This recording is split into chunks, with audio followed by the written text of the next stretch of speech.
Well, this is one of the biggest disasters in the whole world. This is the biggest typhoon that ever hit the face of the earth. It's like the wind looking for you. And I am afraid to die at that very moment. Especially I have with my hands my 3 kids. Keep in mind, the Red Cross teams are going into places where everybody is running in the other direction. Adrenaline keeps you going. Belief in the mission, belief in what you're doing keeps you going, belief in the people. I believe we have really great impact on people. And it's genuine and it's authentic. It's raw. It's service like you've never experienced.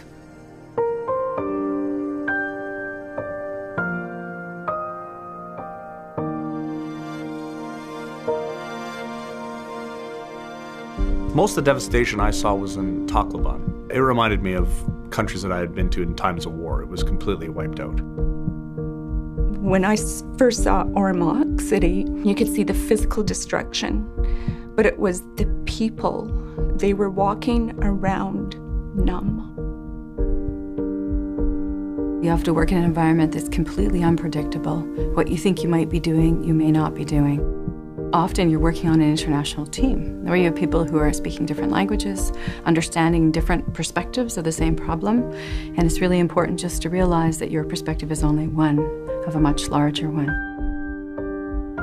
When you come in a country with the expectation that you're going to assist and support people, you cannot do that on your own in a vacuum. You do bring some skills and equipment and resources to the area of the disaster, but at the same time you're lacking all the knowledge of the context, you're lacking the knowledge of how people function, and you're lacking the cultural knowledge as well.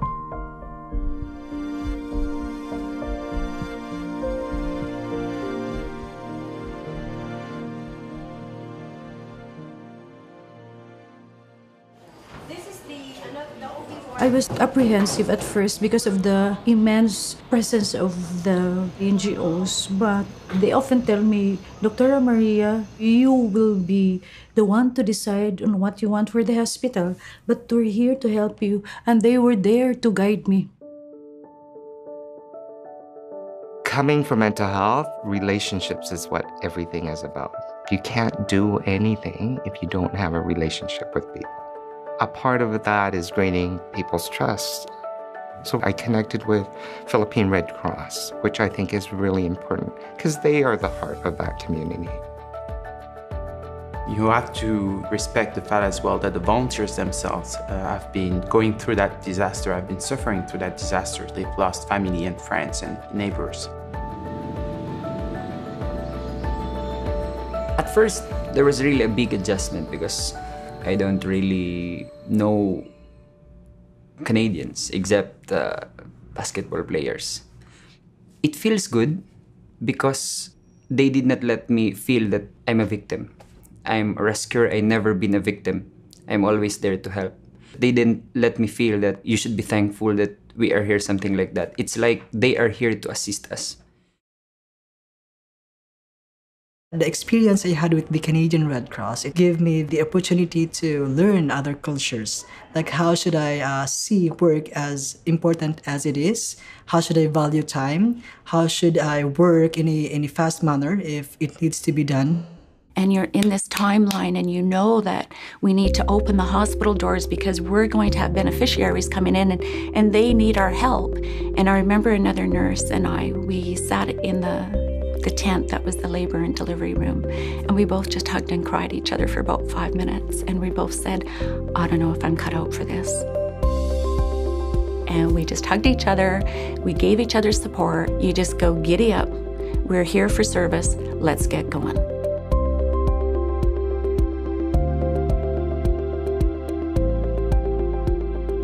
When I talk to the volunteers and we talk each other, have you seen these people?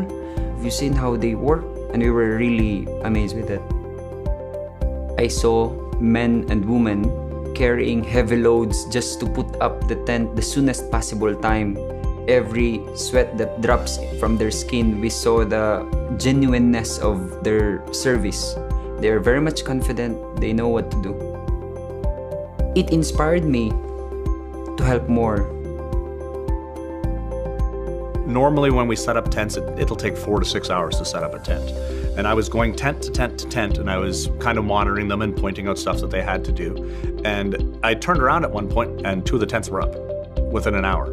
And I was amazed at how quickly they were able to learn how to do everything and work together as a team to do it. So my day-to-day was really working with 2 key Philippines Red Cross volunteers, and it was doing everything from HR, fleet management, arranging transportation and vehicles, figuring out finance and payroll for our local nurses and volunteers.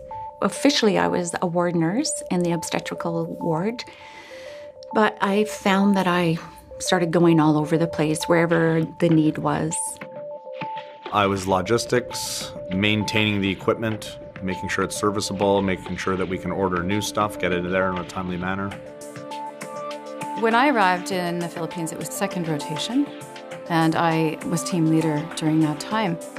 The thing that struck me, I think, about the teams was that although the situation was a difficult one, the team was extremely committed to the job that everyone was doing.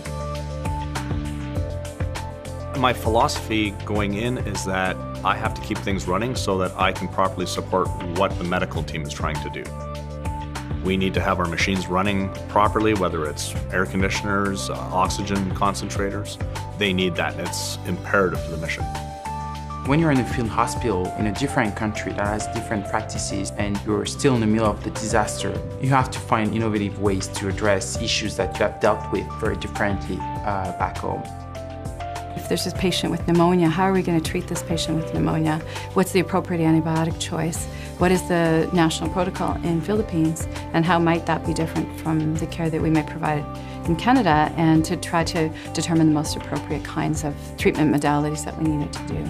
It's all about working together and negotiating and trying to understand the context. I've certainly been in situations where the local doctors have more knowledge, of course they do, of the context in which they're working, and they can actually shed a lot of light to us as ERU delegates in terms of best management. A typical day, we would see anywhere from 200 to 300 kids. It was amazing because we're going into villages that are totally wiped out.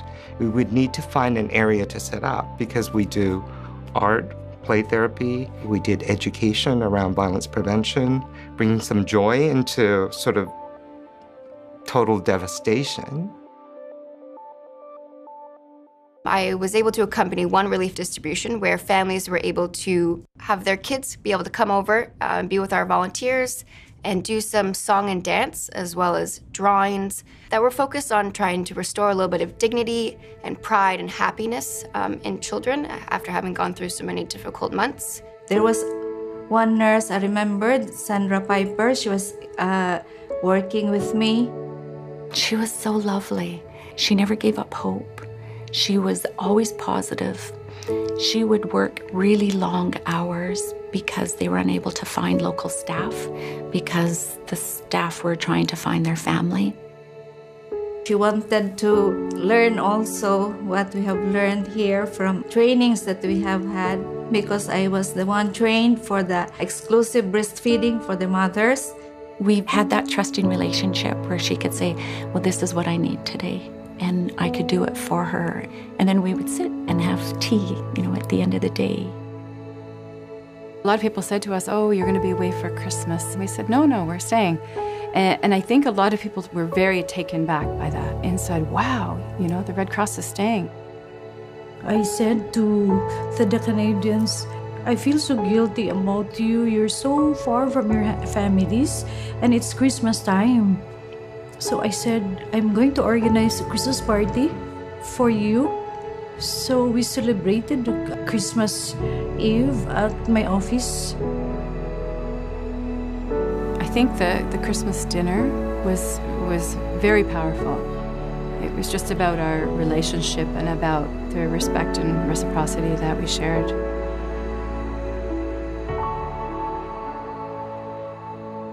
I was so happy to see that we were able to build the Canadian hospital there. And we were very appreciative of the fact that for the first time we were working with international doctors, international Red Cross volunteers running a field hospital.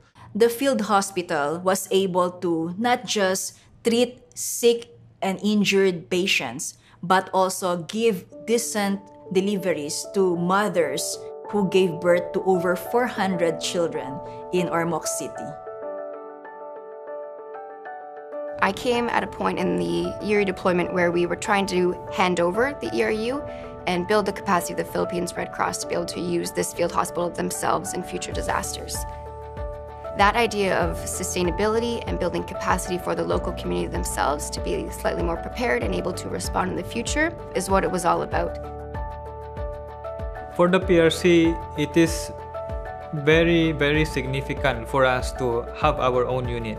Having such capacity to deploy a field hospital is something that would give us more advantage over the disasters that we face, because we will be able to render more life-saving activities.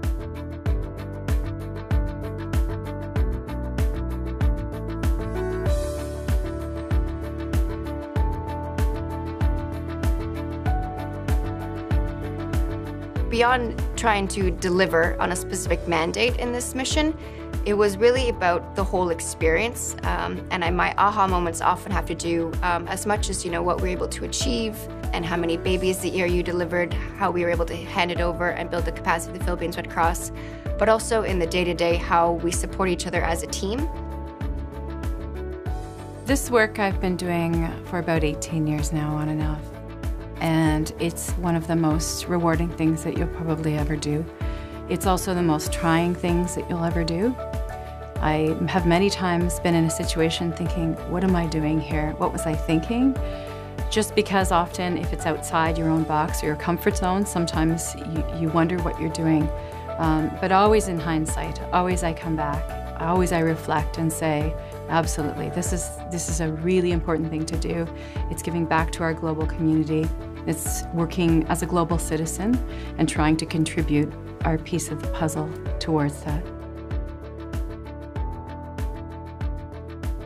It makes me feel like I'm part of a bigger picture, that every little bit counts, and that people are resilient, and people do bounce back. And we're here to support that. From when we first set foot in Ormoc City to the time that we left, the change in the people was so apparent. They were starting to smile. There was a beat to when they walked. Bang on Ormoc was their slogan, which I believe means rise up. They hashtagged it, they had it on t-shirts, they sang songs about it. They really came together. We are part of a team that delivers against a most noble mission that we all believe in. And it's not a cliche for us, and it's not a slogan on the wall. It's something we do every day. I have seen disasters bring absolutely the best in people. Neighbor helping neighbor, village to village.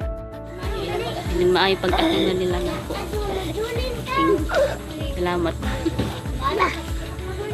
Maayong ilang pag-atiman namo dito bisag kami mga pobre.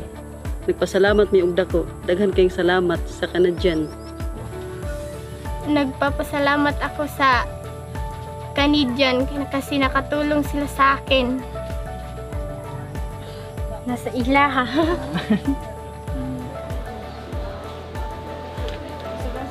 The hospital now is back on its own 2 feet because of the presence of the Canadian Red Cross during the crucial days following Yolanda. And from the bottom of my heart, I'd say thank you. Thank you for helping ODH.